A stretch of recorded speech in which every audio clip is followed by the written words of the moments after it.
What's your name? Marin. I'm a special education social worker with Oakland Unified, and what we're doing is we're trying to get a separate salary schedule because we're one of the lowest paid social work groups in the entire Bay Area. So we want to have a separate salary schedule, be able to keep our social workers, and have the district stop contracting to get mental health when people just have so much turnover, and instead keep all the social workers to support the kids. We only have 6 general social workers, 35 special ed social workers, and about 12 newcomer social workers. But we have way more kids than that, and the ratios are supposed to be 250 to 1, and for high needs 50 to 1. So. And the conditions of these kids with the stress, the COVID, housing problems, trauma, shootings, all the things that have happened. It's a nightmare. Yes, and there's not, we get referrals every single week to try to get students' mental health, and we can't even keep up with the referrals because there's so many kids, so many families, so many kids that need individual counseling. They need support. They need case management to get housing, to get their special education needs met, to get just even their basic needs, getting to and from school, being able to attend. All of those things are so important, and we can't do that if we're paying our social workers so little money. And also they're closing down some of the schools, and how would that affect the children in these schools? I mean, it's going to majorly affect them. They're going to have to go to other schools. They're going to be overcrowding. There's going to be less support and less time for the kids. On top of that, they're looking at closing SDC classrooms, other special day classes, mental health classrooms, and all of those things are a legal right written into the kids' IEPs. So if they are not getting the support that they deserve and are given by law, they're not going to be able to have the mental health support or be able to access their education in the same way. And those teachers will get kicked out of their programs and have nowhere to go. Yeah, the baseline for our students in Oakland is to be traumatized. We have kids that are facing multifaceted and interrelated adverse forces all of the time. Now we have COVID, the ripple effect from that is alive and well. We have students that we have not seen come back to school since we went to the pandemic and learned from home. So it's really a crisis moment. Who is this administration? They have money, they got money from the state. What's going on? Why don't they provide the money and it's required to have a good school system in Oakland? I mean, I'm not sure why they're delaying at all, because they know how dire all the time, how dire like the kids' mental health is. They talk about it on the news all the time. Oh, hey, we had a shooting, we're gonna have behavioral health down here, and a lot of those things didn't actually happen. Like, they didn't actually get support. The schools sometimes had to support themselves within their own staff that are traumatized to self-help. Absolutely. And we're looking for the same clarity that you're asking for. Yeah, we really are. We would love to know those answers too. I've been in hour-long meetings asking, like, okay, what support are we going to get? Where did the millions of dollars go for mental health? And we've gotten no clear answer. Siobhan, why do we have hungry, unhoused kids when we're getting grants from the state that are record sums? We have a lot of questions we would love answers to. I mean, there's so much wealth in California, billionaires, Elon Musk. Yeah, all over the place. And so it really begs the question, how long are we willing to ignore what the reality of Oakland is? My name is Erica Richardson, and the issues that are going on, why we're here today is we are protesting, we're on strike. We already sent a nice little package of things that we need in order to function better at our job. All of those things are listed on our website as well, OEA. And the main thing for me is nurses in the schools for the kids, the proper distribution of the funds that we get. From being a public school, we do get funds, and they use those funds for themselves. Teachers are paid poorly. A lot of us can't even afford to even live here. A lot of teachers have moved out of Oakland who would love to live here, but they can't afford it, and the salary just isn't enough. So those are two of the main things for me, but there's many, many, many more. I think the reason why you can't get black teachers in the public schools is because of money and the treatment. The treatment that they treat black teachers with in schools is we're kind of treated in a way as if we're not as educated as other educators, and they also kind of treat us in a hostile way as if we are creating hostile environments when we're not. We just communicate. Talking about black history. Right. Like talking about black history, telling the real history of things and the truth from our perspective as a non-white person, and they don't want that. They just want white stories and white voices, and black teachers, we don't agree to that, and we don't adhere to that. Most of them don't. We always add black history into our curriculum, Latin history into our curriculum, Native history into our curriculum, and they don't want that. You have some newly elected board members, Black, Mike Hutchinson. What's happening with the school board? I don't know, but what I feel is that the school board has drank the Kool-Aid. They have. It doesn't matter what color they are at this point. They've drank the Kool-Aid, they've signed with the man, and they are just worried about themselves and what they can get. I watched most of them when we were at the rallies. Some of them were there wearing their suits, they have their fancy cars, and some of these teachers can barely eat. And to me, you don't care about the kids and you don't care about the teachers if you're just using the money for yourself and your gain. You're taking away housing from teachers, you're taking away food from teachers, giving us a level of stress that is hard to manage when you're in these large classrooms. So we can't even show up and be our best because our lives outside of the schools is not supported and it's not sustainable, and they're just greedy and they're keeping the money for themselves. If teachers are stressed out and have problems even having their own housing, how is that going to affect the students? It is going to affect the students because, you know, you can read energy. Your teacher shows up stressed out because life is too hard for them, but yet they have to come to this full-time job every day, and it's not even supporting their needs. And most of us have had to do lots of schooling to get to where we are. How are we going to pay that back? And then the students pick up on that energy. And they get frustrated for us too because they care about us and they want us to be able to be healthy and taken care of. Are students supporting this strike? Yes, they are. This morning at my school, I'm at Fruitvale Elementary, we had kids that were striking and protesting and had signs with us, chanting with us. So they are here. There's a lot of kids here today, and they're going to keep coming. They're going to keep coming. How long have you been teaching? I've been teaching since 2009.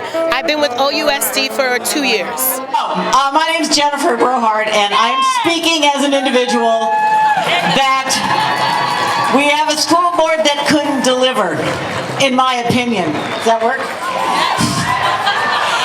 But it's really hard facing all my colleagues out here who I've worked with over the years and knowing that you guys elected us and we still can't deliver.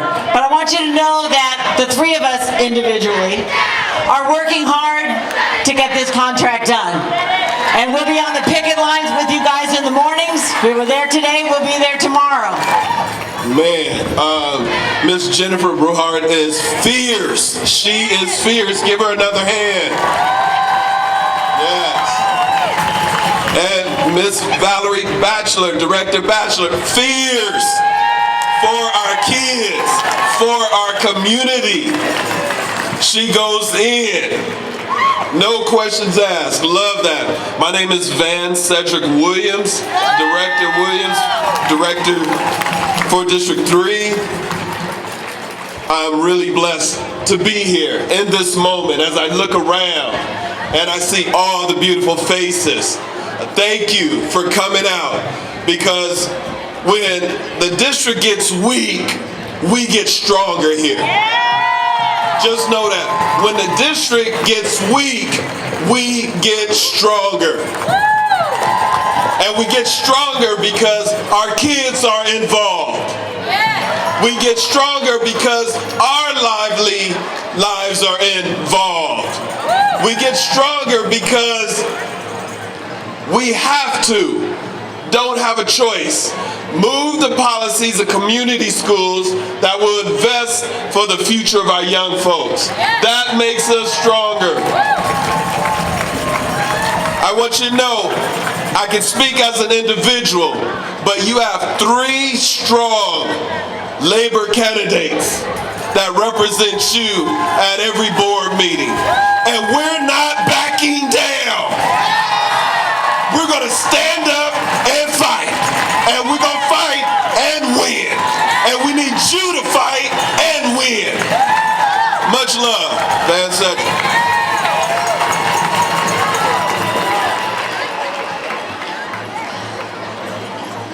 Thank you so much, board colleagues.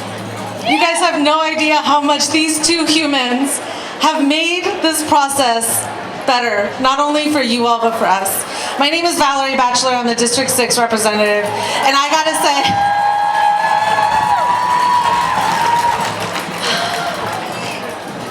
I come here emotional, not because I'm mad or I'm scared, but because I know how hard you all work every single day and how hard it is to go on strike.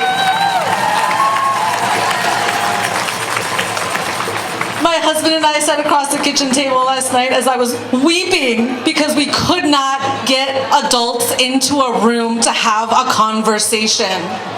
And I know how hard it is for you all to even gather your students to have these hard conversations in your own classroom. And I wonder, what are we missing as a school board?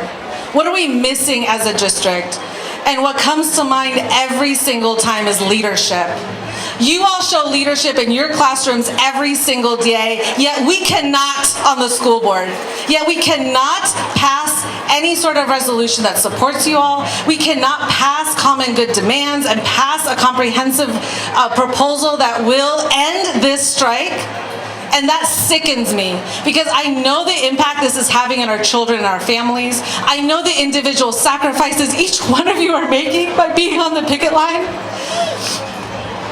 But I know this town will support you. This is a union town, and we will be here for you every single day at every single picket.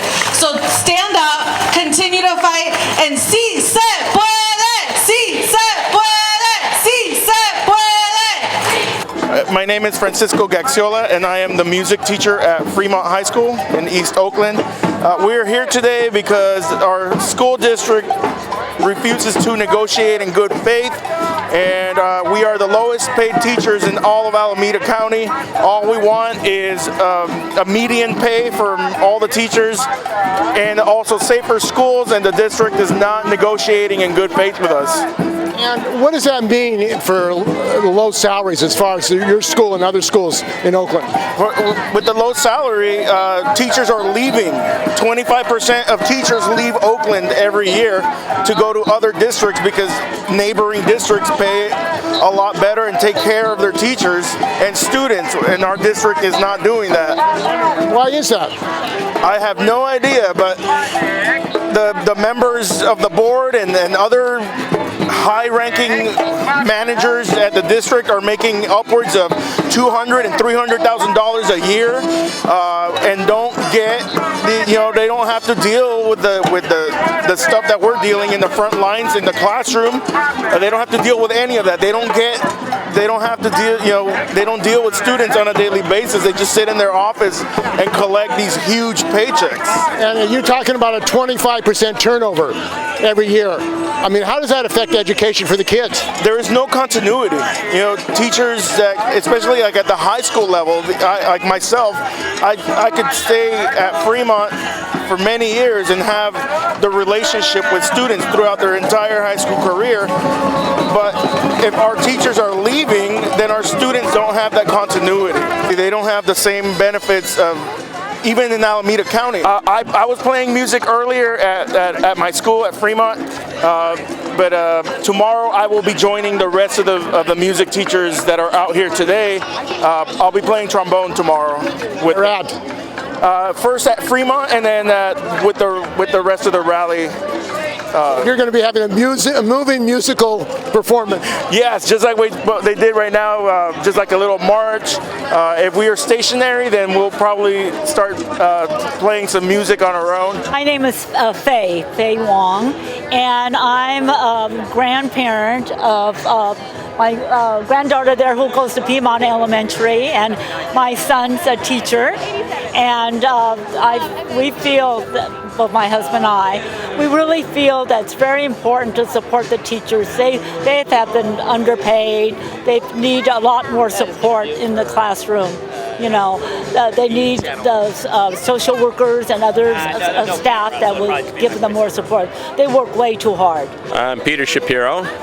I have a granddaughter at Piedmont Avenue Elementary and a son who teaches at Oakland High and another son who's a community service person up at Skyline High. I know the district is hurting for money. I know the state of California needs to do a better job of educating kids and making sure public education works. They had a $100 billion surplus, didn't they? Well, it did, yeah. I mean, the pandemic threw a lot of things out of whack, for sure. But I think, you know, unless they can compensate teachers a lot better than they're doing, they're going to keep losing teachers. You know, it's happening all over. I mean, I'm a retired postal worker. When I was delivering mail, I considered it just about the best job in the world. Nobody wants to do it anymore because the new hires are so badly compensated and because the job has become so much more dangerous. You know, I mean, carriers are being held up on the street so people can get their hands on their arrow key and get access to the mailboxes and do mail theft, and nothing is being done. There's a shortage of nurses, you know, because they went through the pandemic, they went through pure hell, and they're not being paid enough to justify the kind of chances they have to take. But where's the money? Ask the 1%. That's the best quick answer I can give you. You're going to get it from the Democrats. You think you're going to get Democrats? I mean, they're in charge in Oakland. There's a new school board. There's a new school board. The Democrats run the school board. They run the state. They run the city. You know, I know several people who ran for the school board, and I really had high hopes that having a union-friendly school board would make a difference, and I haven't completely given up a hope on that. You know, I know a lot of the impetus for that was that people were just tired of seeing schools shutting down willy-nilly without the community being consulted, and that's why a lot of these folks ran. That's like a lot of them were voted in, but they really have their work cut out for them because there isn't enough money in the district to do what it needs to do. They need a lot more support personnel, you know. The Democrats, privatizing. The Democrats have been privatizing, setting up charter schools, draining money. I think they've kind of slowed the pace of charter schools. I don't think the district is authorizing them a whole lot anymore, but they were on complete tear about it a few years back. And it has really bled a lot of money out of the district. One thing the Democrats in Sacramento could do is forgive that debt that the district incurred when they were in trusteeship. Well, have any of the assembly people, Bonta, have any of the assembly people, the politicians, made a bill to retire the debt? Yeah, I mean, have they done it? This is happening everywhere, Steve. It's like it's happening to Medicare. It's happening when private equity firms move in and start taking over hospitals and then shutting them down. You know, because they aren't profitable enough. I mean, there's a real attack on public resources. And yes, some Democrats are going along with it. There's no getting around it. Others are resisting. You know, not hard enough. That's why that's why I'm down here. That's why I think we just have to keep fighting. Hi, my name is Kia Walton. I work at Elmhurst United, and I'm just out here today to support our students. They absolutely deserve more, and I'm trying to do my best to help be one more person in the fight for a collective effort to give our students what they need. What are the kind of conditions in schools that concern you, that you want to see improved? Definitely the ratio of support staff to students. We need more counselors, more nurses, more psychologists, more speech pathologists. And when you think about it in terms of just names and titles, it doesn't land much. When you see an actual child who could benefit from actually having a counselor meeting once a week, that's when you see the impact. And so I try to get past the bullet points and the infograms and really think about which child needs what and why don't they have it. And that's when I'm looking at our district to do the right thing. And the stress in the schools, the COVID situation, homeless. It seems like a large number of students, particularly working class black and brown, are really having a battle. Absolutely. It's exacerbated the situation that was already there, and we're consistently seeing black and brown students disproportionately affected. And so we're trying to push back on that as well, including in the common good demands for black reparations.